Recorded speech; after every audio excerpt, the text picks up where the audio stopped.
கர்த்தராகிய இயேசு கிறிஸ்துவின் நாமத்தினாலே உங்கள் எல்லோருக்கும் வாழ்த்துக்கள்.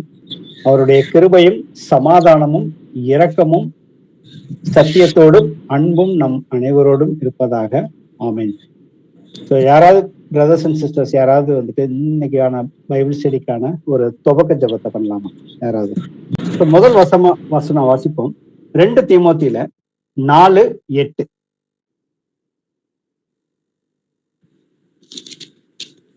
இது முதல் நீதியின் கிரீடம் எனக்காக வைக்கப்பட்டிருக்கிறது. நீதியுள்ள நியாயாதிபதியாகிய கர்த்தர் அந்நாளிலே அதை எனக்கு தந்தருளுவார். எனக்கு மாத்திரமல்ல, அவர் பிரசன்னமாகுதலை விரும்பும் யாவருக்கும் அதை தந்தருளுவார். ஆமென். ஆமென். சோ இந்த வசனத்துல பவுல் சொல்றாரு, நீதியின் கிரீடம் எனக்காக வைக்கப்பட்டிருக்கிறது. யாருக்காக வைக்கப்பட்டிருக்குதுன்னு சொல்றாருனாக்க, யார் யாரெல்லாம், எனக்கு மாத்திரமல்ல எல்லோருக்குமே அவருடைய கர்த்தருடைய பிரசன்னமாகுதலை, மறுபடியும் கர்த்தராகி இயேசு கிறிஸ்து இந்த பூமியில வரணும், கூடிய சீக்கிரத்துல வரணும், அவருக்காக காத்திருக்கக்கூடிய பிள்ளைகளுக்கு அவர் அந்நாளிலே கண்டிப்பா அந்த நீதியின் கிரீடத்தை கொடுக்குறேன்னு சொல்லி அவர் வாக்குத்தத்தம் பண்ணி கொடுத்திருக்கிறாரு. சோ நாம எல்லோருமே அதற்காக தான் இன்னைக்கு ஒன்று கூடுறோம், அனுதினமும் ஒன்று கூடுறோம். கர்த்தர் நம்ம அந்த வீட்டு கூடுகை மேல அவர் வசனத்தின்படி நடக்கிற பிள்ளைகளுக்கு எதையுமே அவர் மறைக்காமல், நான் கர்த்தருடைய வசனத்தின்படி வெளியாக்கப்படாத ரகசியம் ஒன்றுமே இல்லைன்னு கர்த்தர் சொல்லியிருக்காரு. எல்லா ரகசியமே தம்முடைய பிள்ளைகளுக்கு, தம்முடைய ஊழியக்காரர்கள் மூலியமா கர்த்தர் அனுதினமும் வெளிப்படுத்தி கொண்டே இருக்கிறாரு.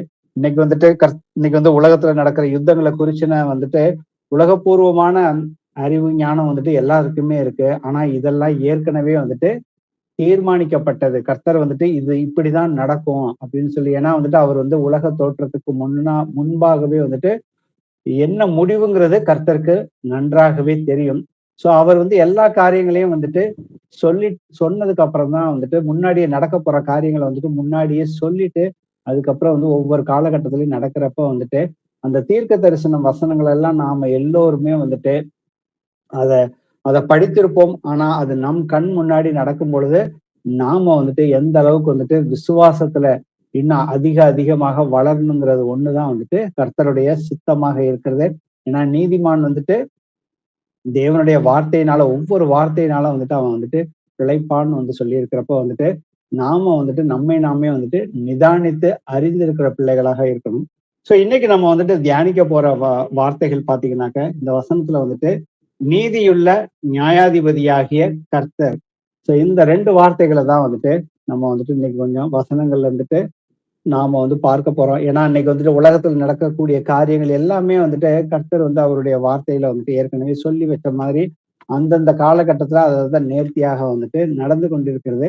அப்ப எந்த அளவுக்கு கர்த்தர் நீதி உள்ளவராக இருக்கிறார் அப்படிங்கிறத நாம நிதானிச்சு பார்ப்போம். சோ முதல்ல நீதினா எது அப்படிங்கிறத நம்ம நம்மை நாமே கேள்வி கேட்போம். சோ எது சரி எது தவறு என்று இன்னைக்கு உலகத்துல இருக்கிற நாடுகள், ஒவ்வொரு நாடுகளும் தன்னுடைய நாட்டு மக்களை வழி நடத்துறதுக்காக சட்டங்களை இயற்றி அதை அதன்படி நடக்கிற மக்களுக்கு, அதன்படி கீழ்ப்படியாத மக்களுக்கு அவங்க நியாய தீர்ப்பு செய்து நீதியை நிலைநாட்டுறாங்க. சோ இதுதான் அடிப்படையிலே நீதின்னு சொல்றோம். ஆனா இங்க நம்ம வசனத்துல சொல்லியிருக்கு, நீதியுள்ள நியாயாதிபதியாகிய கர்த்தர்ன்னு நம்ம வாசிக்கிறோம். வாசிப்போமே முதல் வசனமா சங்கீதத்துல 11:7.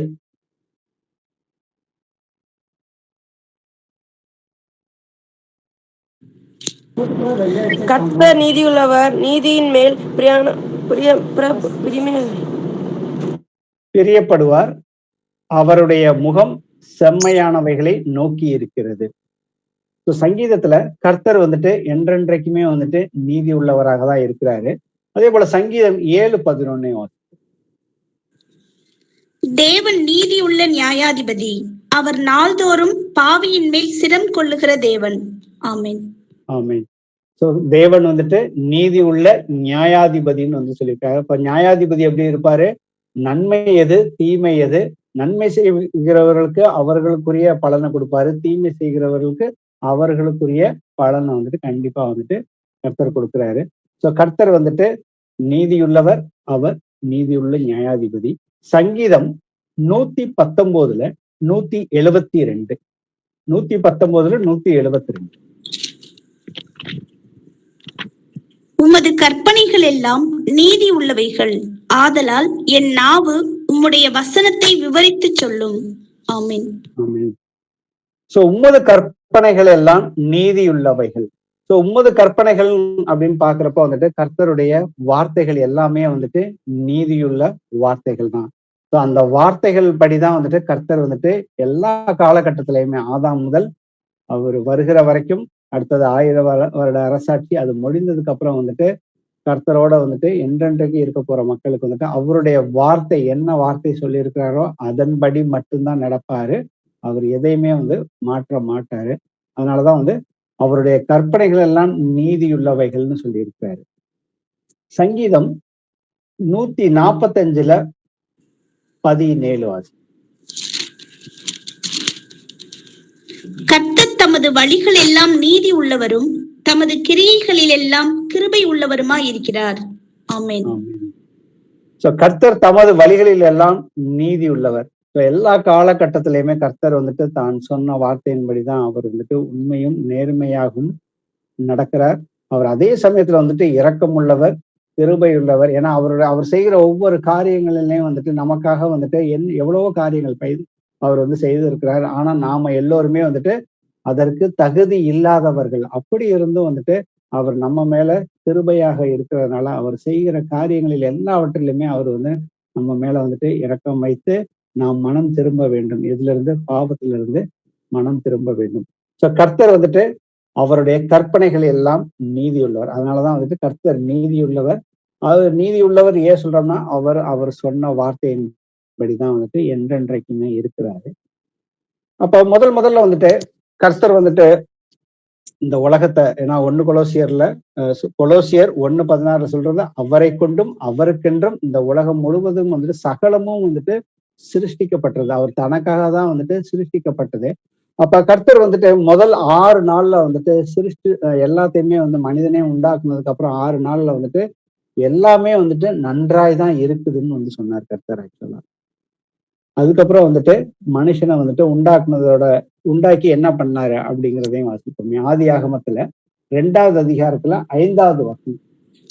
நிலத்தினுடைய சகலவித செடிகளும் பூமியின் மேல் இன்னும் உண்டாகவில்லை, நிலத்தினுடைய சகலவித பூண்டுகளும் இன்னும் முளைக்கவில்லை, ஏனெனில் தேவனாகிய கர்த்தர் பூமியின் மேல் இன்னும் மழையை பெய்ய பண்ணவில்லை, நிலத்தை பண்படுத்த மனுஷனும் இருந்ததில்லை.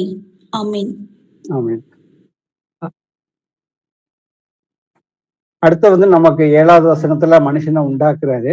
அதை உண்டாக்குனதுக்கு அப்புறம் வந்துட்டு கர்த்தர் வந்துட்டு அவனை வந்துட்டு ஏதேன் தோட்டத்துக்கு வந்துட்டு கூட்டிட்டு வந்து மனிதனை வந்துட்டு அவனை வந்துட்டு ஆதாம வந்துட்டு அதை பண்படுத்தவும் காக்கவும் அதுல வந்து வைத்தார்னு வந்துட்டு வசனம் இருக்குது. அது 8வது வசனத்துல. அதுக்கப்புறம் மனிதன் வந்துட்டு தனிமையாக இருப்பது வந்துட்டு நல்லதென்றுன்னு சொல்லிட்டு அவர் வந்து மிருகங்களையும் நாட்டு மிருகங்களையும் மற்ற பறவைகள் எல்லாத்தையும் வந்து உண்டு பண்ணி ஒவ்வொன்னையா கூட்டிட்டு வந்து ஆதாம்கிட்ட காட்டுறாரு. ஆதாம் பேர் வைக்கிறாரு. ஆனா எதுவுமே வந்து அவனுக்கு வந்து ஏற்ற ஜோடியா இல்லை அப்படின்னு வந்துட்டு கர்த்தர் வந்து பார்க்கிறாரு. ஆனா அதுக்கு முன்னாடி என்ன சொல்றாருனாக்க 16வது வசனம் 16, 17 வாசிப்போம். தேவனாகிய கர்த்தர் மனுஷனை நோக்கி, நீ தோட்டத்தில் உள்ள சகல விருட்சத்தின் கனியையும் புசிக்கவே புசிக்கலாம், ஆனாலும் நன்மை தீமை அறியத்தக்க விருட்சத்தின் கனியை புசிக்க வேண்டாம், அதை நீ புசிக்கும் நாளில் சாகவே சாவாய் என்று கட்டளையிட்டார். ஆமென். கர்த்தர் வந்துட்டு இங்க வந்துட்டு இந்த உலகம் முழுக்கத்தை வந்துட்டு உண்டாக்கி இதை வந்து ஆதாம்கிட்ட வந்து கொடுக்குறப்ப வந்துட்டு பாத்தீங்கன்னாக்கா ஒரே ஒரு கட்டளை மட்டும் தான் கொடுக்குறாரு. இந்த மரத்துல இருக்கிற நன்மை தீமை அறியத்தக்க அந்த விருட்சத்தை மட்டும் நீ வந்துட்டு சாப்பிடவே சாப்பிடாத, அப்படி சாப்பிட்டீங்கன்னா நீ அன்றைக்கே வந்துட்டு நீ சாகவே சாவாயின்னு வந்துட்டு கர்த்தர் வந்துட்டு தன்னுடைய வார்த்தையை வந்து சொல்றாரு. ஏன்னா நம்ம வந்துட்டு இந்த இந்திய தேசத்துல இருக்கிறப்ப நமக்குன்னு வந்துட்டு ஒரு சட்டத்திட்டங்களை வச்சிருக்கிறாங்க. நம்ம இந்திய தேசத்துல எப்படி நாம வந்து மக்கள் வந்துட்டு ஒழுங்கா வாழணும் அப்படிங்கிறதுக்காக அதை மீறுறவங்களுக்கு கண்டிப்பா வந்துட்டு ஏதோ ஒரு விதத்துல வந்துட்டு தண்டனை வந்து அரசாங்கம் வந்துட்டு கொடுக்கிறது. ஆனா கர்த்தர் வந்துட்டு இந்த வானத்தையும் பூமியையும் சகலத்தையும் உண்டாக்கி முழு அதிகாரத்தையும் ஆதாம்கிட்ட கொடுத்து இத நீ வந்துட்டு எல்லாத்தையும் ஆண்டு அனுபவிச்சுக்க, இந்த ஒரே ஒரு காரியத்தை மட்டும் நீ வந்துட்டு பண்ணாத. அப்படி பண்ணினாக்க நீ என்னை விட்டு வந்து பிரிந்து போவாய் அப்படின்னு தான் வந்து கர்த்தர் சொல்றாரு. ஏன்னா வந்துட்டு அவனை வந்துட்டு அங்க வந்துட்டு பண்படுத்தணும். அவன் வந்துட்டு அங்க வந்துட்டு தோட்டத்துல வந்துட்டு உழைச்சு சாப்பிடணும்னு கர்த்தர் சொல்லவே இல்லை. அதை பண்படுத்து அதை வந்து பாதுகாப்பா வச்சுட்டு நீ வேணுங்கிறத வந்துட்டு இந்து மகிழலாம்னு சொல்லி அதுக்கப்புறம் ஏவாளை உண்டாக்குறாரு. அதுக்கப்புறம் ஏவாள் வந்துட்டு அங்க வந்துட்டு தவறு செய்யறாங்க. அங்க வந்து அந்த கனியை வந்துட்டு புசிக்கிறாங்க.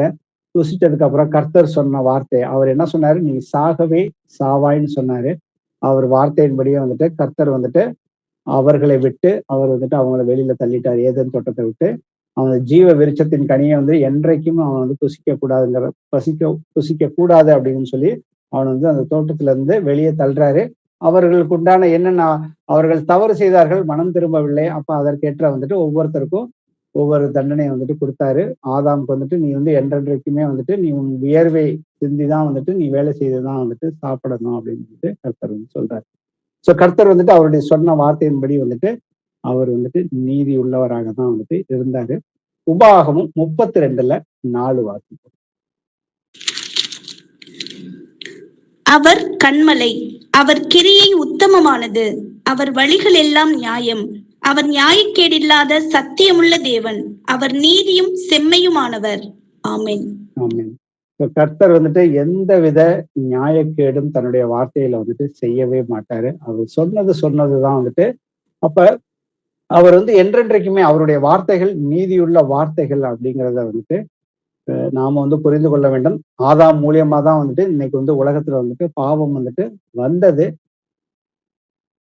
அந்த பாவத்துல இருந்து மனிதனை வந்து மீட்டு எடுக்கிறதுக்காக தான் வந்துட்டு ஒவ்வொரு காலகட்டத்திலயும் வந்துட்டு கர்த்தர் வந்துட்டு மனிதர்களோட வந்துட்டு அவர் வந்துட்டு அவர்களை மனம் திரும்ப வேண்டும் பாவத்துல இருந்துட்டு 10ஆம் தலைமுறையான நோவாவின் காலத்துல மட்டும் பாத்தீங்கன்னாக்க நோவா தவிர வேற யாருமே வந்துட்டு நீதிமானா அவர் வந்துட்டு பார்க்கல. நீதிமானா அவரை பார்க்கலனாக்க கர்த்தர் தன்னுடைய வார்த்தையின்படி யாருமே வந்து சொல் பேச்சு கேட்காம அவரவர்கள் இருதயத்தின் என்ன நினைக்கிறாங்களோ அதன்படிதான் வந்துட்டு கர்த்தருக்கு விரோதமாக செயல்பட்டதுனால வந்துட்டு கர்த்தர் வந்துட்டு அன்னைக்கு அந்த 10வது நோவாவும் அவனுடைய குடும்பத்தார் 8 பேரை தவிர மீதி எல்லாருமே வந்துட்டு அழிக்கப்பட்டார்கள். அதுக்கப்புறம் வந்துட்டு சந்ததி வந்துட்டு வளர்ந்து வந்தது. அதுக்கப்புறமும் பாத்தீங்கன்னாக்கா பாவம் வந்து உலகத்தை வந்துட்டு ஆண்டு கொண்டது. அப்ப கர்த்தருடைய திட்டத்தின்படி வந்துட்டு அவர் ஆபிரகாம் வந்துட்டு 75 வயசுல வந்துட்டு அவர் அழைக்கிறாரு. ஆபிரகாம் வந்துட்டு கர்த்தரை வந்துட்டு தேவனை வந்துட்டு விசுவசிச்சு அவருடைய வார்த்தையை விசுவசிச்சு அவர் சொன்னதெல்லாம் வந்துட்டு செய்ய ஆரம்பிச்சாரு. அப்படி செய்ய ஆரம்பிச்சப்ப வந்துட்டு நமக்கு 12வது ஆதியாகமத்துல 12வது அதிகாரத்துல இருந்து 26வது அதிகாரம் வரைக்கும் வந்து முழுக்க வந்துட்டு ஆபிரகாம் வந்துட்டு எப்படி எல்லாம் வந்துட்டு கீழ்ப்படிந்தாரு அப்படிங்கிற ஒரு விஷயங்களை கீழ்ப்படிகிறப்ப அவர் என்னென்ன விதமான ஆசீர்வாதங்களை வந்துட்டு சுதந்திரித்து கொண்டார். அதுக்கப்புறம் வந்து கர்த்தர் வாக்குத்தத்தம் பண்ணி கொடுத்த இன்னும் வந்துட்டு சில ஆசீர்வாதங்கள் இனிமேதான் வந்துட்டு வரப்போகிறதாக இருக்கிறது. அப்ப வாசிப்போமே அதிகாரம் ஆதியாகமத்துல 15:4-6 வரைக்கும் வாசி. அப்பொழுது கர்த்தருடைய வார்த்தை அவனுக்கு உண்டாகி, இவன் உனக்கு சுதந்திரவாளி அல்ல, உன் கர்ப்ப பிறப்பாய் இருப்பவனே உனக்கு சுதந்திரவாளியானவன் என்று சொல்லி அவர் அவனை வெளியே அழைத்து, நீ வானத்தை அண்ணாந்து பார், நட்சத்திரங்களை எண்ண உன்னாலே கூடுமானால் அவைகளை எண்ணு என்று சொல்லி பின்பு அவனை நோக்கி, உன் சந்ததி இவ்வண்ணமாய் இருக்கும் என்றார். ஆமென். அடுத்தது வாசிப்போம். 6வது. அவர் கர்த்தரை விசுவாசித்தான், அதை அவர் அவனுக்கு நீதியாக எண்ணினார். ஆமென். சோ ஆபிரகாமுக்கு வந்துட்டு குழந்தையே இல்லாதப்ப வந்துட்டு கர்த்தர் வந்துட்டு உன்னுடைய சந்ததி வந்து இந்த நட்சத்திரங்களை எண்ண கூடுமா, எண்ண முடியாதுல, அது மாதிரி வந்துட்டு உன்னுடைய சந்ததி இருக்குன்னு சொன்னாரு. ஆனா அவருடைய வார்த்தையை வந்துட்டு அப்படியே வந்துட்டு அவன் வந்து இருதயத்துல வந்துட்டு விசுவசிச்சான். ஏன்னா கர்த்தர் வந்துட்டு நீதி உள்ளவர். அவருடைய வார்த்தை அவன் வந்துட்டு ஆபிரகாம் வந்துட்டு விசுவசிச்சதுனால வந்துட்டு அது அவனுக்கு நீதியாக எண்ணினார்னு சொல்லி கர்த்தர் எப்படி வந்துட்டு ஒரு மனுஷனுக்கு வந்துட்டு நீதிமான் ஆக்கப்படுறான், நீதி எப்படி உண்டாக்குது, அதுக்கப்புறம் வந்துட்டு அவன் கீழ்ப்படிதல் மூலியமா வந்துட்டு நீதிமான் ஆக்கப்படுகிறான் அப்படிங்கிறதுதான் வந்துட்டு இந்த வசனத்துல வந்து நம்ம வந்து பார்ப்போம். அடுத்தது ஆதியாகமத்துல 20வது அதிகாரத்துல 4-6 வரைக்கும் அமிலேக்குக்கு அவளை சேராதிருந்தான். ஆகையால் அவன், ஆண்டவரே, நீதியுள்ள ஜனங்களை அழிப்பீரோ? இவள் தன் சகோதரி என்று அவன் என்னோடே சொல்லவில்லையா? அவன் தன் சகோதரன் என்று இவளும் சொன்னாளே. உத்தம இருதயத்தோடும் சுத்தமான கை செய்தேன் என்று சொன்னான். இருதயத்தோடே நீ எனக்கு விரோதமாய் பாவம் செய்யாதபடிக்கு உன்னை தடுத்தேன். ஆகையால் நீ அவளை தொட நான் உனக்கு இடம் கொடுக்கவில்லை. ஆமென். ஆமென். இந்த உலகத்துல வந்துட்டு ராஜாக்கள், அதிகாரங்கள் எல்லாமே வந்துட்டு கர்த்தராலதான் வந்துட்டு ஆகுதுன்னு நம்ம நிறைய வசனங்களை வந்துட்டு படிச்சிருக்கோம். இந்த இடத்துல வந்துட்டு அமலேக்குங்கிற ராஜா வந்துட்டு ஆபிரகாம் வந்துட்டு தன்னுடைய மனைவியை வந்து சகோதரின்னு கூப்பிட்டதுனால வந்துட்டு அவன் தான் வீட்டுக்கு வந்துட்டு தன்னுடைய அரண்மனைக்கு அழைத்து கூட்டிட்டு வந்து வச்சிருந்தேன். ஆனா அவ கூட வந்துட்டு அவன் எந்த ஒரு உறவும் கொள்ளவில்லை.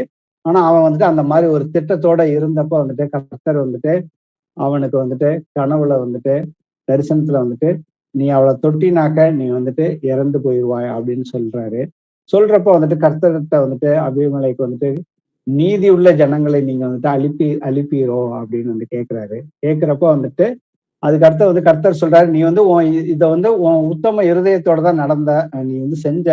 ஆனா என்னுடைய வார்த்தையின்படி வந்துட்டு நீ வந்து எனக்கு விரோதமாக நீ இதை செஞ்சினா எனக்கு விரோதமாக நீ வந்துட்டு பாவம் வந்துட்டு நீ வந்து செய்யற அப்படின்னு சொல்லி நான் உன்னை வந்துட்டு காப்பாத்துறதுக்காக தான் வந்துட்டு நான் வந்து இதை செய்யறேன் அப்படின்னு வந்துட்டு கர்த்தர் வந்துட்டு சொல்றாரு, வெளிப்படுத்துறாரு. அதுக்கப்புறம் நம்ம அதை முழுக்க படிச்சு பார்த்தோம்னா என்ன நடந்ததுங்கிறது நமக்கு வந்துட்டு தெரியும். கர்த்தர் வந்துட்டு தன்னுடைய வார்த்தைகள்ல நீதி உள்ளவர் தான். ஏன்னா அதே போல அபிமலைக்கு செஞ்சதும் பாத்தீங்கன்னாக்கா அவன் வந்து ராஜாவா இருந்துட்டு நீதி உள்ள ஜனங்களை அழிப்பிடுவோம், தான் செஞ்சது வந்துட்டு நீதி உள்ளது தானே, நீதியானது தானே அப்படின்னு வந்துட்டு அவர் வந்து சொல்ல வர்றாரு. நீ வந்துட்டு உன் உத்தம இருதயத்தோட தான் நீ நடந்துகிட்ட. ஆனா வந்துட்டு இது என்னுடைய வார்த்தையின்படி எனக்கு முன்பாக இது வந்துட்டு பாவம், நீ பாவம் செய்யாதபடிக்குதான் உன்னை வந்துட்டு தடுத்தேன்னு வந்துட்டு சொல்றாரு. சோ கர்த்தர் வந்துட்டு தன்னுடைய வழிகள்ல எல்லா கிருகைகள்லயும் வந்துட்டு அவர் வந்துட்டு நீதி உள்ளவராக தான் இருக்கிறாரு. வாசிப்போமே, என்னாகும் 23:19. பொய் சொல்ல தேவன் ஒரு மனிதன் அல்ல, மனம் மாற அவர் ஒரு மனுபுத்திரனும் அல்ல.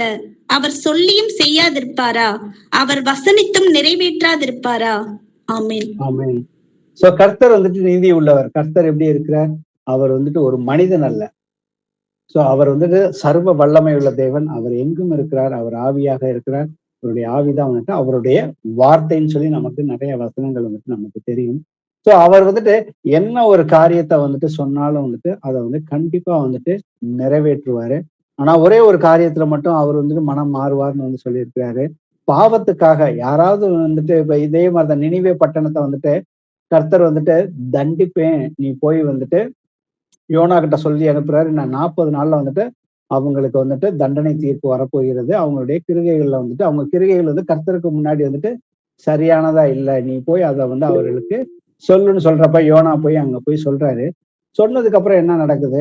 அவர்கள் எல்லோருமே அந்த தேசத்துல வந்து பாத்தீங்கன்னா மிருக ஜாதியிலிருந்து எல்லாருமே வந்துட்டு ரெட்டுடுத்தி மனம் திரும்பி அவங்க தங்களுடைய கிருகைகள்ல தங்களுடைய வழிகளை எல்லாத்தையுமே வந்துட்டு அவங்க மாத்திக்கிட்டாங்க.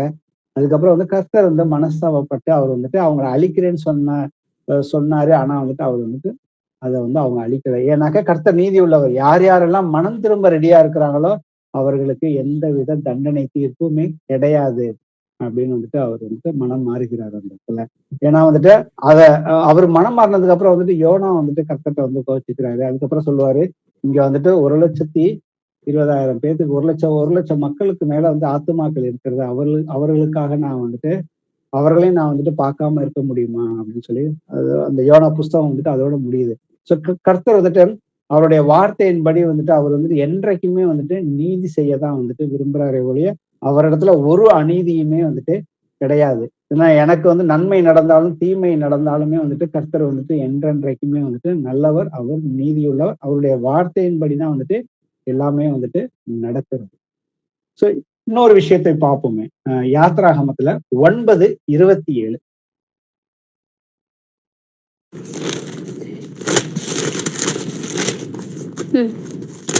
கர்த்தர் பார்வோனுடைய இருதயத்தை கடினப்படுத்தினார், அவன் அவர்களை போக விட மனதில்லாதிருந்தான். ஆமென். 9:27. அப்பொழுது பார்வோன் மோசேயையும் ஆரோனையும் அழைப்பித்து, நான் இந்த முறை பாவம் செய்தேன். கர்த்தர் நீதி உள்ளவர், நானும் என் ஜனமும் துன்மார்க்கர். ஆமென். ஆமென். சோ பார்வோன் ஒரு புறஜாதி, ஒரு ராஜா. நமக்கு எல்லாமே தெரியும். கர்த்தர் கர்த்தருடைய பிள்ளைகளை 400 வருஷமா அவங்க அடிமைத்தனத்துல இருந்தாங்க. இந்த அடிமைத்தனத்துல இருந்து அவங்கள மீட்டெடுக்கிறதுக்காக மோசேவை அனுப்பி அவர் 10 வாதைகளை கொடுக்குறாரு. அதுல பாத்தீங்கன்னாக்க இந்த இடத்துல பார்வோன் பேசுறது 7வது வாதை இந்த 7வது வாதைக்கு முன்னாடி கர்த்தர் மோசே கிட்ட சொல்றது, நீ அவன்கிட்ட போய் சொல்லு, அவன் என்னுடைய பிள்ளைகளை அனுப்ப மாட்டேங்கிறான். அப்போ நான் கல்மலையை கொடுப்பேன். அப்போ அவன் யாருன்னு, கர்த்தர் யாருன்னு அறிஞ்சுக்குவான் அப்படின்னு சொல்லி கர்த்தருடைய வார்த்தையை மோய்சன் அங்க சொல்லிட்டு போறாரு. அதுக்கப்புறம் அந்த தேசம் எங்கும் ஆஹ் யூதர்கள் அவர்கள் அவங்களுக்கு ஒண்ணுமே நடக்கல. ஆனா எகிப்து மக்கள் யார் யாரெல்லாம் வீட்டுக்கு வெளியில இருக்கிறாங்களோ அவங்க மேல நிலத்துல இந்த கல்மலை பொழிந்து அவர்கள் எல்லோருமே இறந்து போயிடுறாங்க. அந்த துக்க செய்தியை பார்த்துட்டு பார்வோன் மோசையை கூப்பிட்டுட்டு இந்த முறை ஏன்னா கர்த்தர் சொன்னாரு, தேவன் சொன்னாரு, ஜீவனுள்ள தேவன் சொன்னாரு, நான் அவர்களுடைய வார்த்தைக்கு கீழ்ப்படியில, நான் இந்த முறை பாவம் செய்தேன், கர்த்தர் நீதி உள்ளவர். அவர் என்னைக்குமே அவர் சொன்ன வார்த்தையில அவர் மாறவே மாட்டாரு. அவர் கரெக்டா தான் செய்யறாரு. நானும் என் ஜனமும் துன்மார்க்கர்னு சொல்லி ஒரு புறஜாதிய ராஜா அறிக்கை செய்கிறார். கர்த்தர் நீதியுள்ளவர் என்பதை நாம் புரிந்து கொள்ளலாம். ஆபகுக்ல 1:13 வாசிப்போம்.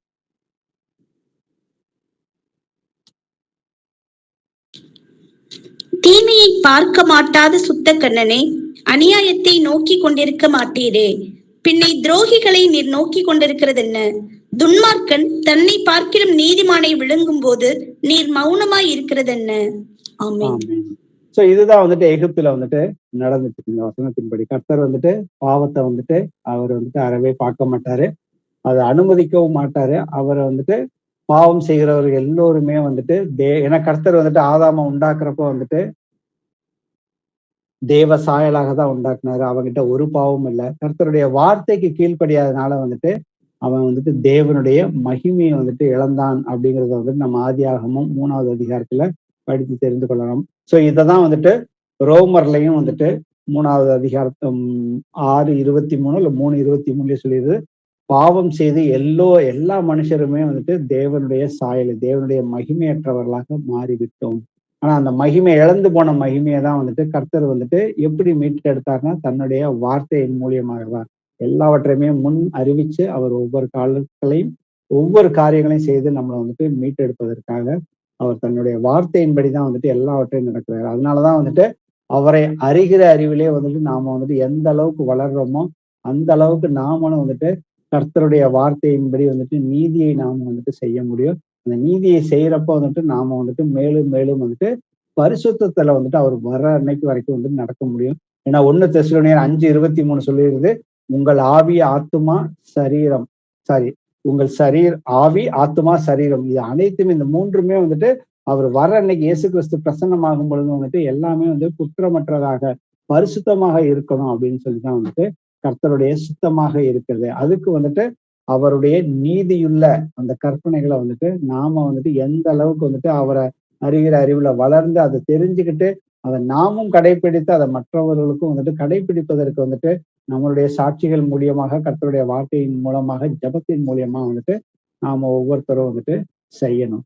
அப்படிங்கறதா தேவனுடைய சுத்தமாக இருக்கிறது. உபாகமத்துல 4:8 வாசிப்போம்.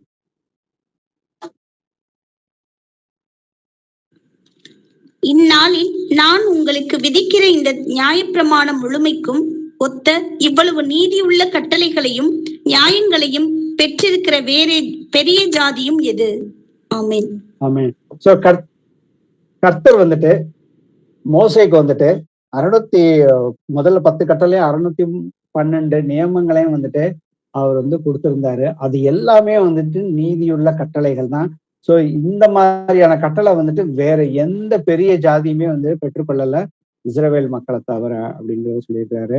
ஏன்னா அவருடைய கட்டளைகள்ல நீங்க உபாகமம் 28 முழுக்க படிச்சு பார்த்தோம்னாக்க 28ல 1-14 வரைக்கும் நான் சொன்ன இந்த கட்டளைகளின்படி நீங்க செஞ்சீங்கன்னாக்கா உங்களுக்கு வந்துட்டு ஆசீர்வாதங்கள் ஆட்டோமேட்டிக்கா வரும். இதை யார் யாரெல்லாம் வந்துட்டு செய்ய தவறுறீங்களோ அவங்களுக்கு சாபங்கள் ஆட்டோமேட்டிக்கா வரும்னு அப்படின்னு வந்துட்டு அங்க மோசே மூலியமா வந்துட்டு கர்த்தர் பேசி இருக்கிறாரு. சோ ஏன்னா நம்ம வந்து ஆசீர்வாதத்துக்காகவோ இல்ல சாபத்துக்காகவோ நம்ம யாரும் அதற்காக வந்துட்டு எந்த கிரிகைகளும் வந்துட்டு பெருசா செய்ய தேவையில்லை. அவருடைய வார்த்தை என்னன்னு தெரிஞ்சுக்கிட்டு அதன்படி நடந்தோம்னாக்கா ஆட்டோமேட்டிக்கா வந்துட்டு நமக்கு வந்து ஆசீர்வாதங்கள் வரும். சோ இதுதான் வந்துட்டு நமக்கு புதிய ஏற்பாட்டிலையும் வந்துட்டு மத்தேயுல 6:33 சொல்லுது, முதலாவது தேவனுடைய ராஜ்யத்தையும் அதன் நீதியையும் தேடுங்கள், இவைகள் எல்லாம் உங்களுக்கு வந்துட்டு சேர்த்து கொடுக்கப்படும் என்று கர்த்தர் வந்து சொல்லியிருக்கிறாரு. அது முழுக்க எவைகள்ங்கிறத வந்துட்டு நம்ம மேல படிச்சு பார்த்தோம்னா நமக்கு தெரியும். அப்ப கர்த்தர் வந்துட்டு நீதியுள்ளவர். அவருடைய வார்த்தைகள் வந்துட்டு எந்த அளவுக்கு நாம வந்துட்டு ஒவ்வொரு வார்த்தைகளையும் வந்துட்டு நாம வந்து படிக்கிறவர்களாக மாத்திரம் இருக்கக்கூடாது, அதை வந்துட்டு ஆராய்ஞ்சு பார்க்கணும்னு வந்து கர்த்தர் வந்து சொல்லியிருக்கிறாரு. யோவான் 5:39 சொல்லியிருப்பாரு, நீங்க வந்துட்டு ஆராய்ஞ்சு பண்ணி பார்த்தீங்கன்னா அதுலதான் உங்களுக்கு வந்து நித்திய ஜீவன் இருக்குது அப்படிங்கிறத வந்துட்டு தெரிந்து கொள்ள முடியும். நம்ம ஆராய்ஞ்சு பண்ணி பார்க்கிறப்ப, ஏன்னா ஏசப்பா வந்து சொல்லியிருக்காரு, இஸ்ரவேலை கேள் உன் கர்த்தராகிய தேவன் வந்துட்டு ஒருவரே அப்படிங்கிறாரு. ஆனா இன்னைக்கு உலகம் முழுக்க வந்துட்டு ஆஹ் திருத்துவத்தை தான் வந்துட்டு மையமாக கொண்டு, அதே போல வெவ்வேறு டினாமினேஷன்ல வந்துட்டு இயேசு கிறிஸ்துவ வந்துட்டு ஒரு தூதனாகவும் சொல்றாங்க.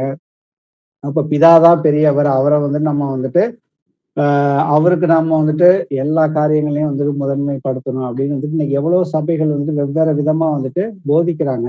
ஆனா கர்த்தர் சொல்றாரு, இஸ்ரவேலை கேள் தேவனாகிய கர்த்தர் ஒருவர்னு நாம வந்துட்டு அவரை அங்கீகரிக்கணும். நான் யோவான் 17:3 சொல்லுகிறது, நீங்கள் வந்துட்டு ஒன்றான மெய்தேவனாகிய உண்மையும் நீர் அனுப்பினவராகிய இயேசு கிறிஸ்துவையும் அறிவதே வந்துட்டு நித்திய ஜீவன்.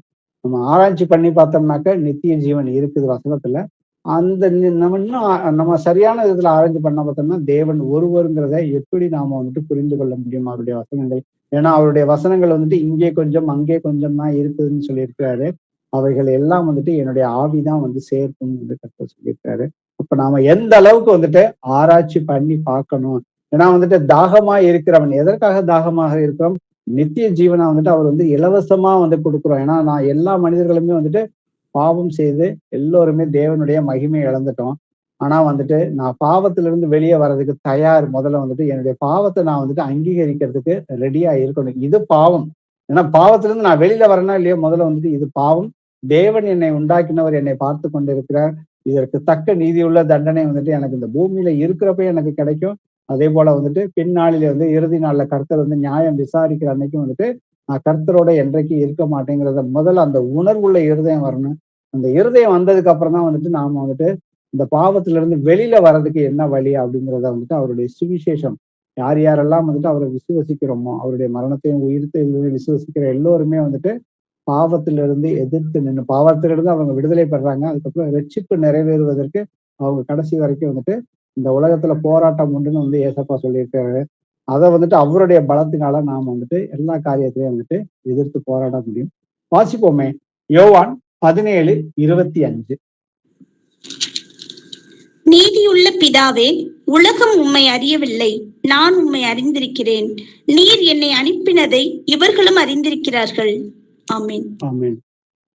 இந்த இடத்துல வந்து ஏசப்பா பூமியில இருக்கிறப்ப அவர் வந்து ஜெபத்துல வைக்கிறாரு, நீதியுள்ள பிதாவே அப்படின்னு சொல்லியிருக்கிறாரு.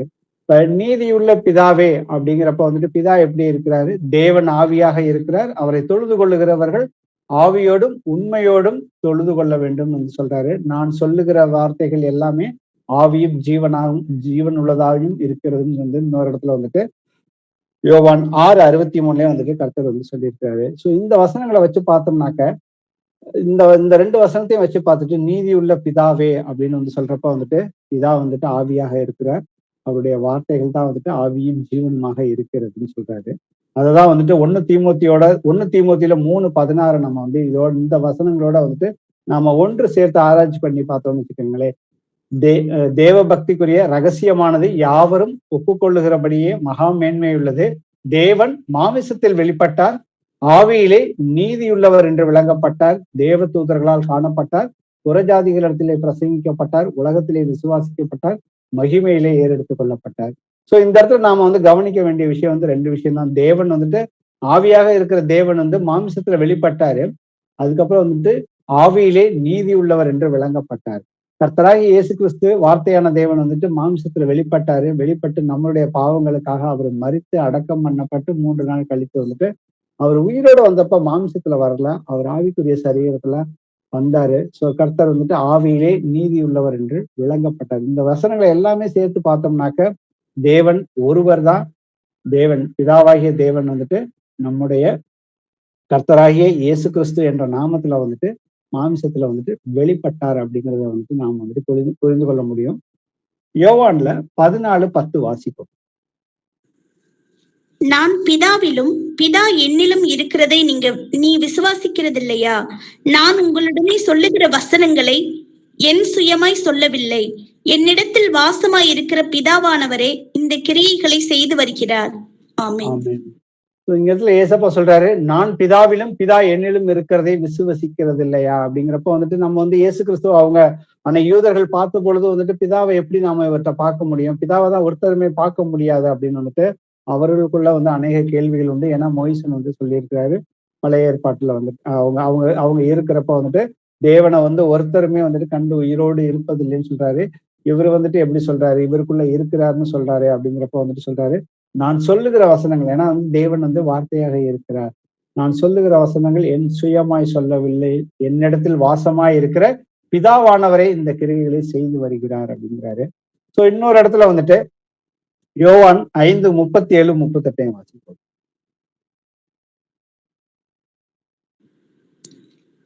என்னை அனுப்பின பிதா தாமே என்னை குறித்து சாட்சி கொடுத்திருக்கிறார்.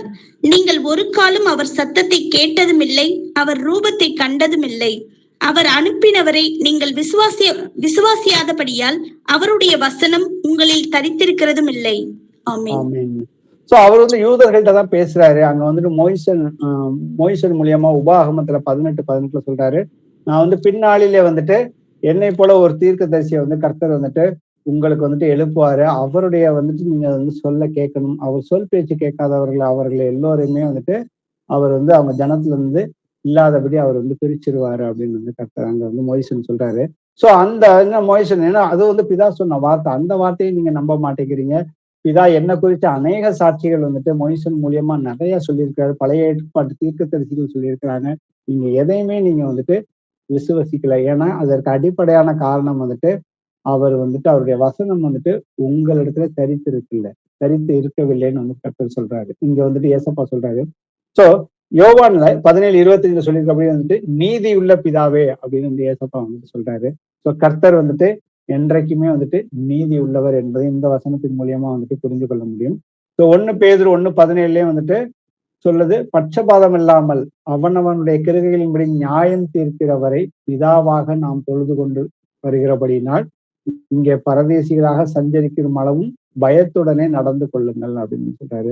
சோ நம்மளை வந்துட்டு கர்த்தர் வந்து நியாயம் தீர்க்க போறாரு. அப்போ வந்துட்டு நம்ம எப்படி நியாயம் தீர்க்க போறாருனாக்கா அவருடைய வார்த்தையின்படிதான் நம்மளை நியாயம் தீர்க்க போறாரு.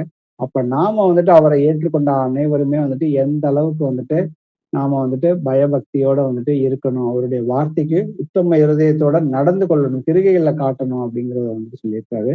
சோ இதை வந்து பழைய ஏற்பாட்டுல வந்துட்டு எப்படி வந்துட்டு இஸ்ரவேல் ஜனங்கள் வந்துட்டு பாபிலோனுக்கு அங்க வந்து சிறைப்பட்டு போய் திருப்பி வந்துட்டு எஸ்ரா மூலியமா வந்துட்டு அவங்க வந்து மறுபடியும் தேசத்துக்குள்ள வரப்ப வந்துட்டு அங்க வந்துட்டு அங்க வந்த யூத மக்கள் எல்லோருமே வந்துட்டு மற்ற புறஜாதி மக்களை வந்துட்டு அவங்க பெண்களை வந்துட்டு திருமணம் செய்து கொள்கிறார்கள். அங்க வந்துட்டு தேவன் வந்துட்டு அவருடைய கட்டளையின்படி நீங்க செய்யக்கூடாதுன்னு சொன்ன காரியங்களை வந்துட்டு இவங்க வந்துட்டு செஞ்சிடறாங்க. அப்ப அந்த இடத்துல வந்துட்டு எஸ்ரா என்ன பண்றாரு அப்படிங்கிறத பார்ப்போம். எஸ்ரால 9:15 வாசிப்போம். இஸ்ரவேலின் தேவனாகிய கர்த்தாவே, நீர் நீதி உள்ளவர். ஆகையால் இந்நாளில் இருக்கிறது போல நாங்கள் தப்பி மீந்திருக்கிறோம். இதோ நாங்கள் உமக்கு முன்பாக குற்றத்திற்கு உள்ளானவர்கள். இது நிமித்தம் நாங்கள் உமக்கு முன்பாக நிற்கத்தக்கவர்கள் அல்ல என்று பிரார்த்தித்தேன். ஆமென். அடுத்தது 10வது அதிகாரத்துல 2:3 மட்டும் வாசிப்போம். அப்பொழுது ஏலாமின் புத்திரரில் ஒருவனாகிய எகியேலின் குமாரன் செக்கனியா எஸ்ராவை நோக்கி, நாங்கள் தேசத்து ஜனங்களில் உள்ள அந்நிய ஸ்திரீகளை சேர்த்து கொண்டதினால் எங்கள் தேவனுக்கு விரோதமாக பாவம் செய்தோம். ஆகிலும் இப்பொழுது இந்த காரியத்திலே இன்னும் இஸ்ரவேலுக்காக நம்பிக்கை உண்டு. இப்பொழுதும் அந்த ஸ்திரீகள் எல்லாரையும் அவர்களிடத்தில் பிறந்தவர்களையும் என் ஆண்டவனுடைய ஆலோசனைக்கும் நமது தேவனுடைய கற்பனைக்கு நடுங்குகிறவர்களின் ஆலோசனைக்கும் ஏற்ற பிரகாரம் அகற்றி போடுவோம் என்று நம்முடைய தேவனோடே உடன்படிக்கை பண்ண கடவோம். நியாயப்பிரமாணத்தின்படியே செய்யப்படுவதாக. ஆமென். நம்ம ஏற்கனவே உபாகமத்துல நம்ம பார்த்தோம். சோ இவ்வளவு பெரிய நீதி உள்ள கட்டளைகளை பெற்ற எந்த ஒரு பெரிய ஜாதியுமே இந்த உலகத்துல கிடையாது. இந்த ஒரு சிறு கூட்டமாகிய இஸ்ரவேல் ஜனங்கள் தான்.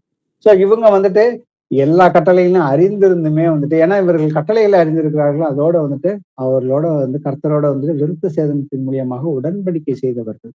அப்ப உடன்படிக்கை செய்ததுனால இவங்க கர்த்தருடைய வார்த்தைகளுக்கு கட்டளைகளுக்கு இவங்க மீறப்ப அங்க இவங்க நிறைய உபத்திரவத்துக்குள்ள போய் 70 வருஷம் சிறைப்பட்டு போனாங்க. மறுபடியும் அவங்க மீண்டும் 70 வருடத்துக்கு அப்புறம் திருப்பி அங்க இஸ்ரேல் தேசத்துக்கு வர்றப்ப அவங்க அந்த தேவாலயம் கட்டுறப்ப அங்க நிறைய பிரச்சனைகள் அப்ப இவர்கள் செய்த தவறை உணர்ந்து அங்க எஸ்ரா பாவ அறிக்கை பண்ணி அங்க அழுதுகிட்டு இருக்கிறாரு. அப்போ இந்த ஜனங்கள் எல்லாம் ஒன்று சேர்ந்து நாங்க கர்த்தருடைய கட்டளையின்படி நாங்க அந்நிய ஸ்திரீகளை திருமணம் செய்தோம். அவற்றை எல்லாத்தையும் நாங்க அகற்றிட்டு நாங்க திருப்பியும் மறுபடியும் மனம் திரும்பி தேவனுடைய அவர் உடன்படிக்கைக்கு ஏற்றபடி நாங்க நடந்து கொள்வோம் அப்படின்னு சொல்றாரு. ஏன்னா அவர் கர்த்தர் என்னைக்குமே நீதி உள்ளவர். அவர் வார்த்தையின்படிதான் அவர் ஏன்னா அதைதான் எஸ்ரா அறிக்கை செய்கிறாரு. சோ அதே மாதிரி இன்னொரு இடத்துல பாத்தீங்கன்னா நெகேமியா காலத்துல நெகேமியா 9வது அதிகாரத்துல 7-8 அவர் என்ன சொல்றாரு? ஆபிராமை தெரிந்து கொண்டு அவனை ஊர் என்னும் கல்தேயரின் பட்டணத்திலிருந்து புறப்பட பண்ணி அவனுக்கு ஆபிரகாம் என்னும் பெயரிட்ட தேவனாகிய கர்த்தர் நீர். அவன் இருதயத்தை உமக்கு முன்பாக உண்மையுள்ளதாக கண்டு கானானியர், ஏத்தியர், எமோரியர், பெரிசியர், எபூசியர், கிர்காசியருடைய தேசத்தை அவன் சந்ததிக்கு கொடுக்கும்படி அவனோடு உடன்படிக்கை பண்ணி உம்முடைய வார்த்தைகளை நிறைவேற்றினீர். நீர் நீதி உள்ளவர். ஆமென். சோ கர்த்தர் ஆபிரகாம் தன்னுடைய சந்ததிக்கு பின்வரும் சந்ததிக்கு தன்னுடைய வார்த்தைகளை உண்மையாக எல்லாத்தையுமே நியதியின்படி கர்த்தருடைய வார்த்தையின்படி அவன் எல்லாமே செய்வான்னு சொல்லிட்டு அவனோட உடன்படிக்கை பண்ணதுக்கு அப்புறம் 400 வருஷத்துக்கு அப்புறம் இந்த தேசங்களை எல்லாத்தையும் நான் உனக்கு கொடுப்பேன்னு சொல்லி வாக்குத்தத்தம் பண்ணி கொடுத்தாரு. அதே போல 400 வருஷத்துக்கு அப்புறம் அந்த தேசத்தை இஸ்ரவேல் ஜனங்களுக்கு கொடுக்குறாரு. கொடுத்ததுக்கு அப்புறம் கொடுத்ததை இங்க நெகேமி தன்னுடைய பாவ அறிக்கையில இது எல்லாத்தையுமே சொல்றாரு. சொல்லிட்டு நீங்க என்ன ஆபிரகாமுக்கு எங்கள் பிதாக்களுக்கு நீங்க என்ன வாக்குத்தத்தம் பண்ணி கொடுத்தீங்களோ உங்களுடைய வார்த்தையின்படி நீங்க நீங்க நடந்துக்கிட்டீங்க. நீர் என்னைக்குமே நீதியுள்ள தேவன் அப்படின்னு சொல்லிட்டு அங்க நெகேமியா அறிக்கை செய்கிறாரு. அப்ப கர்த்தர் ஆபிரகாமை தெரிந்து கொண்டு அவன் அந்த 8வது வசனத்துல பாத்தீங்கன்னா அவன் இருதயத்தை உமக்கு முன்பாக உண்மை உள்ளதாக கண்டு அப்படின்னு வசனத்தை பாக்குறோம்.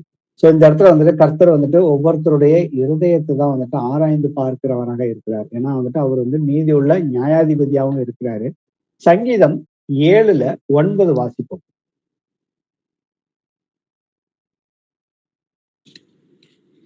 துன்மார்க்கருடைய பொல்லாங்கை ஒழிய பண்ணும், நீதிமானை ஸ்திரப்படுத்துவீராக. நீதி உள்ளவராய் இருக்கிற தேவரீர் இருதயங்களையும் உள்ளிந்திரியங்களையும் சோதித்து அறிகிறவர். ஆமென். கர்த்தர் நம்மளுடைய ஒவ்வொருத்தருடைய அவர் ஆதி காலம் முதல் இன்றைக்கு வரைக்கும் சரி என்றைக்குமே மனிதர்களுடைய இருதயங்களை அவர் உள்ளந்தரியங்களை வெளித்தோற்றத்தின்படி பார்க்க வேணாம். அவர் இருதயங்களை ஆராய்ந்து பார்க்கிற தேவனாக தான் இருக்கிறார். ஏன்னா சாமுவேல்கிட்ட அவர் தாவீதை தெரிந்தெடுக்கிறப்ப அவர்களுடைய சகோதரர்கள் ஒவ்வொருத்தரையா பார்க்க இவர ஆண்டவரே அப்படின்னு சாமுவேல் வெளித்தோற்றத்தின்படி ஆட்களை பார்க்கிறாரு. கடைசியா அவர் தாவீதை தான் அவர் செலக்ட் பண்றாரு. ஏன்னா மனிதனும் வெளிப்புறத்தை தான் பார்ப்பான். ஆனா தேவனும் இருதயங்களை ஆராய்ந்து சோதித்து அறிகிறவராக இருக்கிறார். அதனாலதான் அவர் நம்மளுடைய இருதயத்துல சுத்தம் உள்ளவர்கள் தான் தேவனை தரிசிப்பார்கள் அப்படின்னு சொல்லியிருக்கிறாரு. சோ அப்ப தேவன் ஒவ்வொரு காலகட்டத்திலையும் தன்னுடைய வார்த்தையின்படி நீதியை காண்பித்து கொண்டே வந்தாரு. கடைசி காலத்துல நமக்கு அந்த புறஜாதியா இருந்த நமக்கு எப்படி நீதியை காண்பித்தார் அவருடைய வார்த்தையின்படி அப்படிங்கிறத வாசிச்சு பார்ப்போம். ரோமர்ல 3வது அதிகாரத்துல 25-26. தேவன் பொறுமையாய் இருந்த முற்காலத்தில் நடந்த பாவங்களை தாம் பொறுத்து கொண்டதை குறித்து தம்முடைய நீதியை காண்பிக்கும் பொருட்டாகவும் தாம் நீதி உள்ளவரும் இயேசுவினிடத்தில் விசுவாசமாய் இருக்கிறவனை நீதிமானாக்குகிறவருமாய் விளங்கும்படி இக்காலத்திலே தமது நீதியை காண்பிக்கும் பொருட்டாகவும் கிறிஸ்து இயேசுவினுடைய இரத்தத்தை பற்றும் விசுவாசத்தினாலே படிக்கும் கிருபாதார பலியாக அவரையே ஏற்படுத்தினார். ஆமென். சோ நாம எல்லோருமே வந்துட்டு முற்காலத்துல வந்துட்டு நாம வந்து பாவம் செய்து கொண்ட மக்களா தான் இருந்தோம். ஆனா வந்துட்டு அவர் வந்துட்டு தேவன் வந்து என்றைக்குமே வந்துட்டு அவர் வந்துட்டு நீதி உள்ளவராக தான் இருக்கிறாரு. சோ புறஜாதிகள்கிட்ட வந்துட்டு அவர் வந்துட்டு நீதியை காண்பிக்கிறதுக்காக வந்துட்டு அவர் தேவனே வந்துட்டு மாம்சத்துல வந்துட்டு நாம எந்த பாவத்துக்கு எந்த ஈடுபலி செலுத்தவே முடியாதுன்றதுக்காக வந்துட்டு, ஏன்னா அவருடைய ஒரு பரிசுத்தமான ரத்தம் தான் வேணும். ஏன்னா மனிதர்களுடைய ரத்தமோ மாம்சத்தினுடைய ரத்தமோ வந்துட்டு எந்த ஒரு ரத்தமும் வந்துட்டு பாவத்துக்கு வந்து ஈடு ஆகாது. சோ அவர் நீதி உள்ள அந்த கட்டளைகளை கொடுத்தவர் யாருமே வந்துட்டு அதை வந்து நிறைவேற்றவில்லை. ஏன்னா தேவன் வந்து ஏசப்பா பூமியில இருக்கப்ப சொல்றாரு, நான் வந்து நியாயப்பிரமாணத்தை ஒழிக்க வந்தேன்னு நீங்க வந்து நினைக்கிறீங்களா? அப்படி கிடையாது, அதை நிறைவேற்றதான் வந்தேன் அப்படின்னு வந்து சொல்றாரு. அப்ப அவர் வந்து எல்லா கட்டளைகளையுமே அவர் வந்து இஸ்ரவேல் ஜனங்களுக்கு மோசேக்கு கொடுத்த எல்லா கட்டளைகளையுமே அவர் வந்துட்டு அவர் நிறைவேற்றினார். ஏன்னா அவர் வந்து நீதி உள்ளவர். அவர் எல்லாத்தையுமே வந்து நம்மளை போல மாம்சத்துல வந்துட்டு நம்மளை போல எல்லா காரியங்களையும் வந்துட்டு அவர் வந்து சோதிக்கப்பட்டார்னு சொல்லி எபிரேயர்ல வந்துட்டு வசனங்கள் இருக்குது. அவர் எல்லாத்துலயும் சோதிக்கப்பட்டு அவர் எல்லாத்துலயுமே வந்து வெற்றி கொண்டு தேவனுடைய ஆவியினாலே அவர் எல்லாவற்றிலையும் வெற்றி கொண்டு அவர் நாம வந்துட்டு என்ன பாவம் செய்தாலும் வந்துட்டு நாம வந்து பாவத்துக்கு நாம வந்துட்டு உணர்வுள்ள இருதயத்தோட அவர்கிட்ட மனம் திரும்பி அவருடைய இயேசு கிறிஸ்துவோட ரத்தம் வந்துட்டு சகல பாவங்களையும் வந்து சுத்திகரிக்குங்கிறத வந்து நாம இருதயத்தை விசுவசித்து நம்முடைய பாவங்களை வந்துட்டு அவர்கிட்ட வந்துட்டு அறிக்கை செய்கிறப்ப நம்மளுடைய பாவங்கள் வந்துட்டு மன்னிக்கப்படுகிறது. சோ இது வந்துட்டு அவருடைய வார்த்தையின்படி வந்துட்டு, ஏன்னா கர்த்தர் வந்துட்டு உலக தோற்றத்துக்கு முன்னே அடிக்கப்பட்ட ஆட்டுக்குட்டியானவர்னு வந்துட்டு வசனம் வந்து சொல்லியிருக்குது. கர்த்தர் வந்து இது முன் தீர்மானிக்கப்பட்ட காரியங்கள். மனிதன் வந்துட்டு பாவத்துல விழுவான், பாவத்துல விழுந்தாக்க அவனுக்கு முதல்ல வந்துட்டு ஏன்னா ரட்சிப்பு வந்து பாவத்துல இருந்து மீட்டெடுப்பதுதான் வந்துட்டு ரட்சிப்பு. அந்த ரட்சிப்பு வந்து யூதர் வழியாக தான் வரணும் அப்படிங்கிறதுக்காக தான் வந்துட்டு ஆபிரகாமை தெரிந்து கொண்டு அவர்கள் மூலியமாக வந்துட்டு கட்டளைகள் வந்துட்டு 612 கட்டளைகளை வந்து கொடுத்து அவனுக்கு வந்துட்டு பாவம்ங்கிற அறிவு வேணும். ஏன்னா வந்துட்டு அந்த கட்டளைகள் கொடுக்கலனாக்க அவன் இச்சிக்கிறதோ அவன் கொலை செய்கிறதோ அவன் பொய் சொல்றதோ அது வந்துட்டு அவன் தன்னுடைய பார்வைக்கு எல்லாமே வந்துட்டு சரியாக தான் வந்துட்டு போய்கிட்டு இருந்துச்சு. அப்ப அதனால வந்துட்டு அவனுக்கு வந்து பாவங்கிற உணர்வு வரணுங்கிறதுக்காக தான் வந்துட்டு அவன் கர்த்தர் வந்துட்டு ஆடையும் மாடையும் புறாவையும் ரத்த பலி வந்து கொடுக்க சொன்னாரு. அது ஒரு 1500 வருஷத்துக்கு மட்டும்தான். அதுக்கப்புறம் வந்துட்டு பின்னாளிலே வந்துட்டு இயேசு கிறிஸ்து, ஏன்னா அந்த கட்டளைகள் எல்லாமே வந்துட்டு இயேசு கிறிஸ்துவை நோக்கி வந்துட்டு நடத்தி செல்வதற்காக தான் கொடுக்கப்பட்டது. ஆனா இந்த கட்டளைகள்ல ஒருவருமே வந்துட்டு நிலைத்து நிற்க முடியாதவர்கள் தேவனை நோக்கி போனவர்கள் எல்லோருமே வந்துட்டு நீதிமான்களாக்கப்பட்டார்கள். அப்ப இன்னைக்கு நாம புறஜாதியார்களா இருக்கிற நமக்கும் வந்துட்டு தேவன் வந்துட்டு இயேசு கிறிஸ்துவின் மரணத்தையும் உயிர்த்தெழுதலையும் விசுவாசிக்கிறது மூலியமாக அவருடைய நீதியை வந்துட்டு நம்ம வந்துட்டு பாவத்தை மேற்கொள்றதுக்காக அவர் வந்து காண்பித்து கொடுத்திருக்கிறாரு. ஏன்னா வந்துட்டு இலவசமாக தான் வந்துட்டு அவர் வந்து செய்யறாரு. யாருக்கிட்டையுமே அவர் வந்து எதையுமே எதிர்பார்க்கவில்லை. அடுத்தது 29வது வசனம் வாசி. ரோமர்ல 3:20.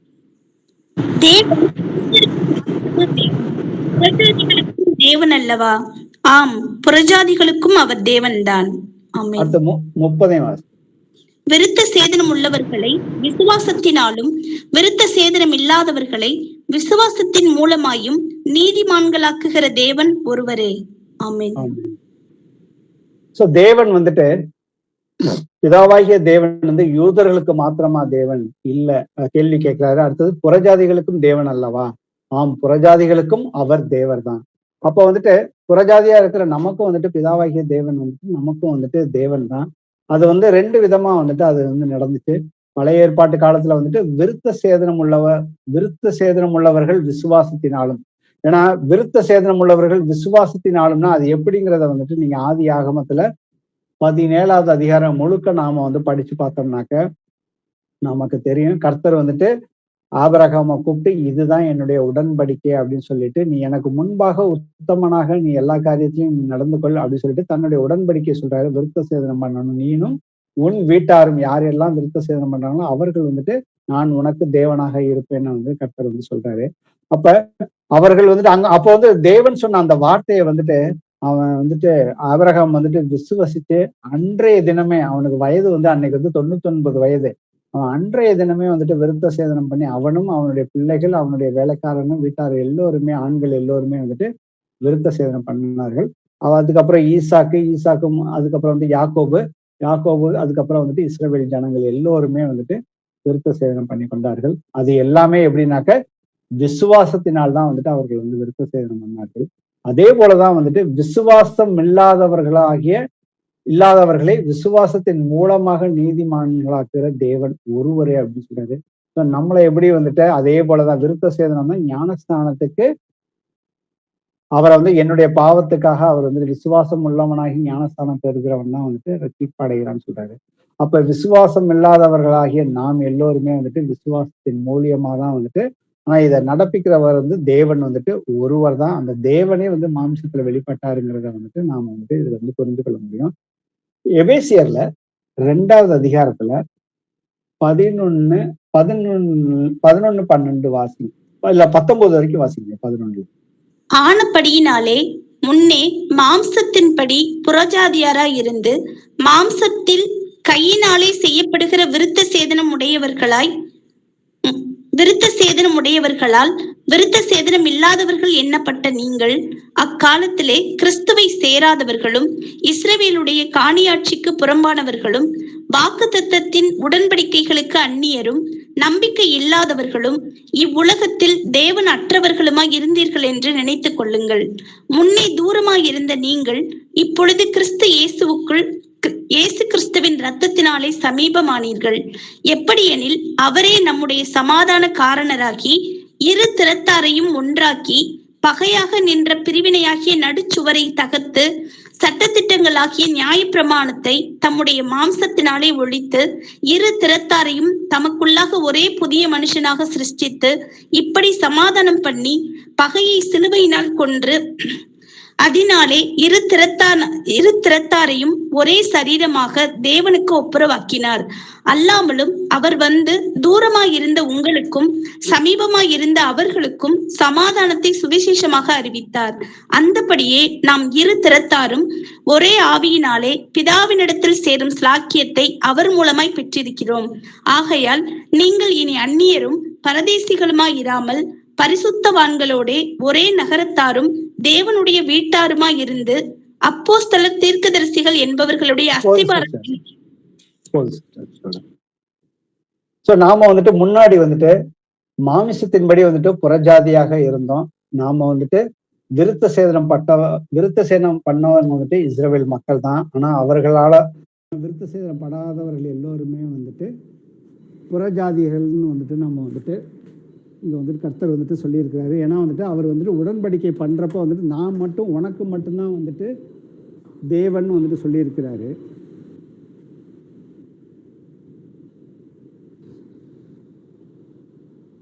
அப்ப 12வது வசனத்துல பாத்தீங்கன்னா அக்காலத்திலே கிறிஸ்துவை சேராதவர்களும் அப்படின்னு இஸ்ரவேலுடைய காணி ஆட்சிக்கு புறம்பானவர்களும் வந்து போட்டிருக்குது. வாக்குத்தத்தத்தின் உடன்படிக்கைக்கு அந்நியரும் நம்பிக்கை இல்லாதவர்களும் இவ்வுலகத்தில் தேவனற்றவர்களுமாய் இருந்தீர் என்று நினைத்து கொள்ளுங்கள். இப்ப இந்த இடத்துல இந்த முதல் வார்த்தையை நல்லா கவனிச்சு பார்த்தோம்னு வச்சுக்கோங்களேன். அக்காலத்திலே கிறிஸ்துவை சேராதவர்கள்னாக்க அப்ப கர்த்தர் பழைய ஏற்பாட்டுல வந்துட்டு ஆபிரகாமோட உடன்படிக்கை பண்ணது வந்து பிதாவாகிய தேவன் தான். அங்க வந்துட்டு கிறிஸ்துவ குறித்து ஒன்றுமே சொல்லப்படலை. ஆனா வந்துட்டு பிதாவாகிய தேவன் வந்து ஏசப்பா பூமிக்கு வர்றப்ப என்ன சொன்னாருனாக்க நான் என் பிதாவின் நாமத்தினாலதான் நான் வந்திருக்கிறேன் அப்படின்னு சொல்றாருல. அப்ப அக்காலத்திலே கிறிஸ்துவை சேராதவர்களும் வந்து நம்மளை பார்த்து வந்து சொல்றப்ப வந்துட்டு கர்த்தருடைய நாமம் வந்துட்டு இயேசு கிறிஸ்து தான். நமக்கு வசனங்கள் தெரியும். இந்த ஒரு வசனத்தின் மூலியமாகவும்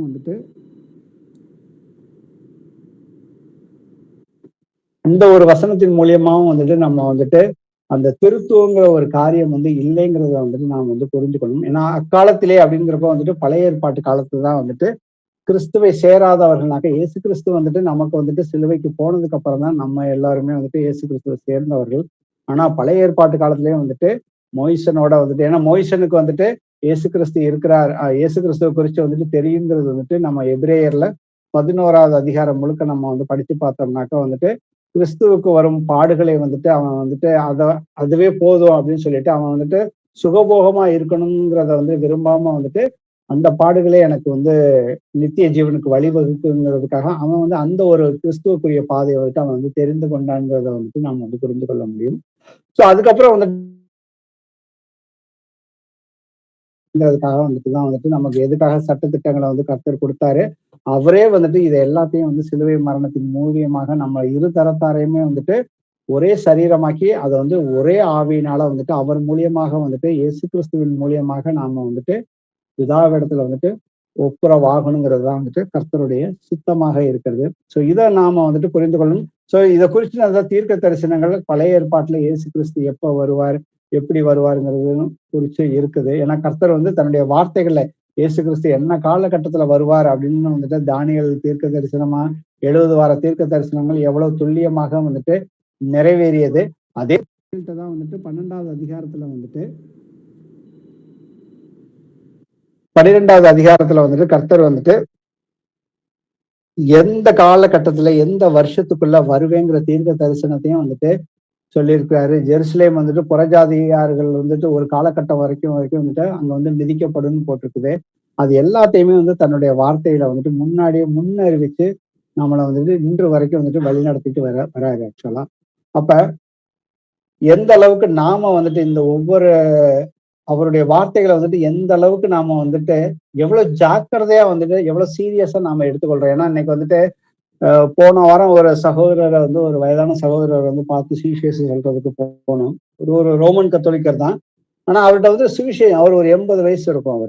அவர்கிட்ட வந்து சுவிசேஷம் சொல்ல ட்ரை பண்ணப்ப அவர் வந்துட்டு சுவிசேஷம் சொல்றதுக்கு வாய்ப்பே கொடுக்காம ஒவ்வொன்றுக்கும் வந்துட்டு நித்திய ஜீவனை குறித்து பேசினாக்கா அவர் பொதுப்படையா வந்துட்டு எவ்வளவு இந்துக்கள் இருக்காங்க, எத்தனையோ கோடி இந்துக்கள் இருக்காங்க, பொதுப்படையா தான் பேசினாரு. நாங்களும் எவ்வளவோ ட்ரை பண்ணி வந்துட்டு தனிப்பட்ட முறையில கர்த்தர் வந்துட்டு முதல்ல வந்துட்டு எனக்கு நித்திய ஜீவன் கொடுக்கணும், அதுக்கு உண்டான வழியை பார்ப்போம். மற்றபடி நான் வந்து அந்த சரியான ரட்சிப்பின் பாதையில போறப்ப நான் அடுத்தவங்களுக்கு சுவிசேஷம் சொல்றப்ப கர்த்தர் வந்துட்டு நம்மளை வழி நடத்துவாருன்னு சொல்லி எவ்வளவோ காரியங்கள் குறித்து ஒரு 1/2 மணி நேரம் பேசி பார்த்தோம். ஆனா அடிப்படையா அவர் எதைக்குமே வந்து பேசுறதுக்கும் வந்துட்டு வழிவகை வந்துட்டு கொடுக்கவே இல்லை. அப்ப அதுக்கு அடிப்படையா காரணம் என்னன்னு அப்புறம் பின்னாடி வந்துட்டு யோசிச்சு பார்த்தப்ப வந்துட்டு அந்த பாவங்கிற அந்த இதை வந்துட்டு அவர் எதையுமே வந்துட்டு இதெல்லாம் வந்து காமனா நடக்கிற விஷயங்கள், லஞ்சம் வாங்குறது, பொய் சொல்றது, இல்ல நம்ம வந்துட்டு ஒரு ஒரு டிவியில பாக்குற நிகழ்வா இருந்தாலும் சரி, இதெல்லாம் வந்து ஒரு ஒரு ஒரு பாவமே இல்லாத மாதிரிதான் வந்துட்டு அவர் வந்துட்டு அந்த வயசுல வந்துட்டு அவர் வந்து பேசிக்கிட்டு இருந்தாரு. அப்ப நம்ம வந்து அந்த பாவங்கிற ஒரு விஷயத்த வந்துட்டு அங்கீகரிக்காம, ஏன்னா தேவன் ஒருவர் இருக்கிறாரு, அவர் வந்து பாவத்தை குறித்து மட்டுமே தான் வந்துட்டு அவர் வந்துட்டு, ஏன்னா நம்மளுடைய ஆத்மாவை குறித்து மட்டும்தான் அவர் வந்துட்டு கவலையோட தான் இருக்கிறார் எப்பொழுதுமே. அவருக்கு கவலை கிடையாது. ஆனா தன்னுடைய பிள்ளைகள், தன்னுடைய எல்லா மனிதனும் ரட்சிக்கப்படணும்னு தான் வந்துட்டு கர்த்தர் வந்துட்டு அவருடைய சித்தமாக இருக்குது. அதே போல வந்துட்டு அநியாயக்காரனுடைய மரணத்தை, துன்மார்க்கனுடைய மரணத்தை வந்து கர்த்தர் வந்துட்டு விரும்பவே இல்லைன்னு வந்துட்டு வார்த்தை சொல்லுது. அப்ப எந்த அளவுக்கு வந்துட்டு அவர் நமக்காக வந்துட்டு அவர் வந்துட்டு சிலுவையில வந்துட்டு தொங்கி 6 மணி நேரம் வந்துட்டு ரத்தம் ஒவ்வொரு ரத்தமாக அவர் வந்து சிந்தினார் அப்படிங்கிறத வந்துட்டு நாம உணர்ந்து பார்த்தோம்னாக்க அவருடைய வார்த்தைகளுக்கு நாம வந்துட்டு எந்த அளவுக்கு ஆராய்ச்சி பண்ணி பார்த்துட்டு, ஏன்னா கர்த்தர் வந்து சொல்றாரு வெளிப்படுத்தின விசேஷத்துல வந்துட்டு 22வது அதிகாரத்துல நீதி செய்கிறவன் பாவம் நீதி செய்கிறவன் இன்னும் நீதி செய்யட்டும், பரிசுத்தமாக இருக்கிறவன் வந்துட்டு இன்னும் பரிசுத்தமாக இருக்கட்டும், பரிசுத்தமாகட்டும் சொல்றப்ப நீதி செய்கிறவன் எப்படி இன்னும் நீதி செய்ய முடியும்னாக்க கர்த்தருடைய வார்த்தைகளை எந்த அளவுக்கு, ஏன்னா அவர் வந்து கர்த்தர் வந்து 1ஆம் உடன்படிக்கையை வந்துட்டு பண்ணாரு. அந்த 1ஆம் உடன்படிக்கையில வந்துட்டு யாருமே நிற்கவில்லை. அதனால 2வது உடன்படிக்கை பண்றப்ப அவர் தன்னுடைய நீதியுள்ள ஒவ்வொரு வார்த்தைகளையும் தன்னுடைய பிரமாணங்களை அவருடைய இருதயத்திலே வைத்து அவர்களுடைய மனதிலே எழுதுவேன்னு வந்து கர்த்தர் வந்துட்டு எபிரேயர்ல 8வது அதிகாரத்திலையும் 10வது அதிகாரத்திலையும் வந்து சொல்றாரு. அவர்களுக்கு வந்து யாருமே போதிக்க வேண்டியதில்லை, நானே வந்து போதிப்பேன் அப்படின்னு சொல்லியிருக்கிறாரு.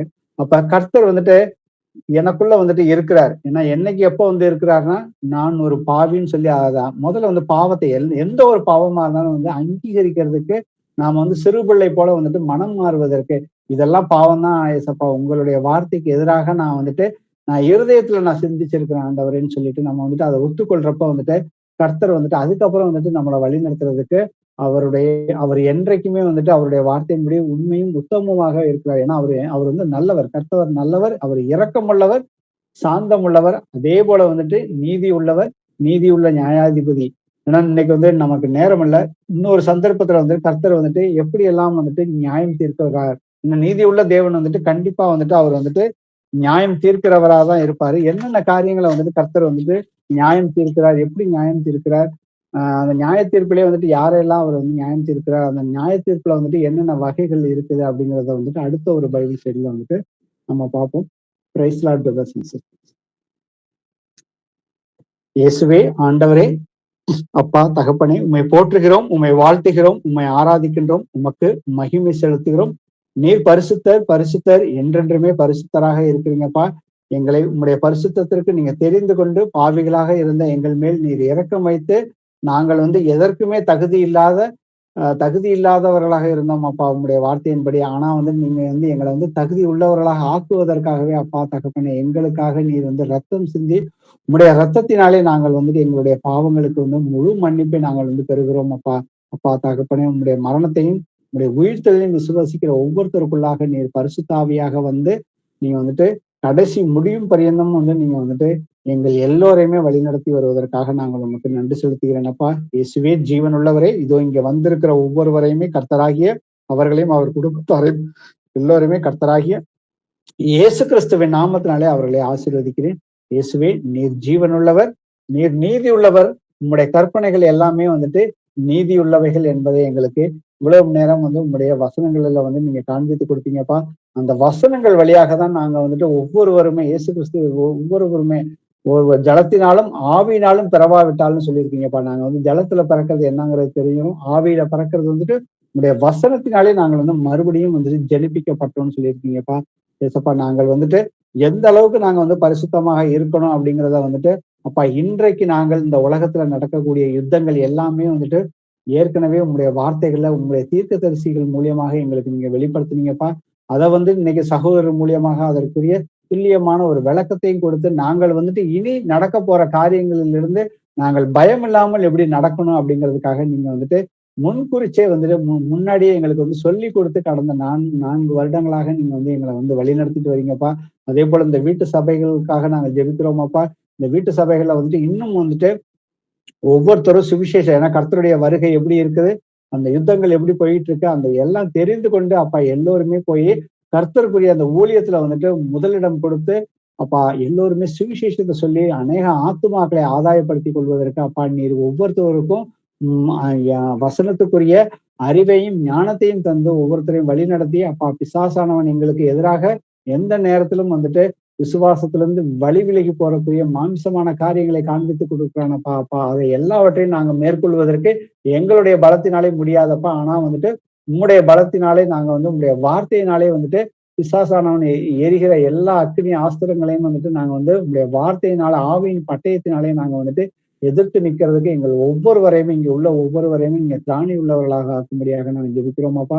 அப்பா அதே போல வந்துட்டு இங்க வந்திருக்கிறவர்களுக்கு ஏதாவது பிரச்சனைகள் இருந்தாலும் அப்பா நீர் வந்துட்டு நீ சிக்ஷிக்கிறீங்கிறத நாங்க முழுமையாக நாங்கள் விசுவசிக்கிறோமாப்பா. நான் நேசிக்கிற பிள்ளைகளை வந்துட்டு நான் வந்து சிக்ஷிக்கிறேன், அவர்கள் வந்து எல்லோருமே மனம் திரும்புறப்ப அவங்க எல்லா பிரச்சனைகள் வந்து விடுதலை ஆவாங்கிறத நாங்க விசுவசிக்கிறோமாப்பா.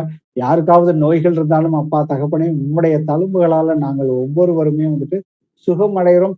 அந்த நோய்க்கான முகாந்திரத்தை நீங்க வந்து வெளிப்படுத்துங்கப்பா. அப்பா தகப்பனே, நாங்கள் வந்து எல்லா காரியங்களிலும் மனம் திரும்புவதற்கு காலம் வந்து மிகவும் குறுகியதாக இருக்குதப்பா. அடுத்த வாரம் என்ன நடக்க போகுதோ என்று இன்னைக்கு உலகமே வந்து வியந்து கொண்டிருக்கிறதப்பா. ஆனால் எங்களுக்கு நீங்க வந்துட்டு பிலதெல்பியா சபைக்கு நீங்க வந்துட்டு வாக்குத்தத்தம் பண்ணி கொடுத்துருக்கீங்கப்பா. கர்த்தராகிய இயேசு கிறிஸ்துவையும் அவருடைய வார்த்தைகளையும் கை கொள்ளுகிறவர்களுக்கு அப்பா நான் முழு பாதுகாப்பை தருவேன் நீங்க சொல்லியிருக்கீங்கப்பா. பூச்சக்கரம் எங்கும் வரப்போகிற சோதனை காலத்தில் நானும் உன்னை தப்புவித்து காப்பேன்னு சொல்லியிருக்கீங்கப்பா.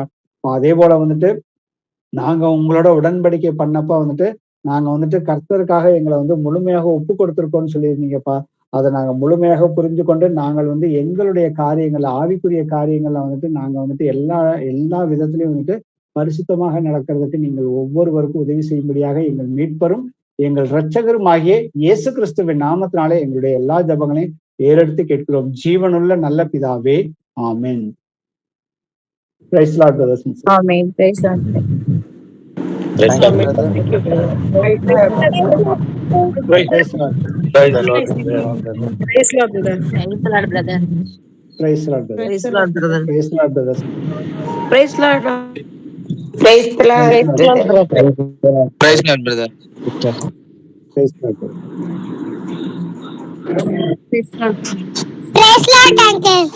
Praise Lord. Praise Lord, uncle. Praise Lord.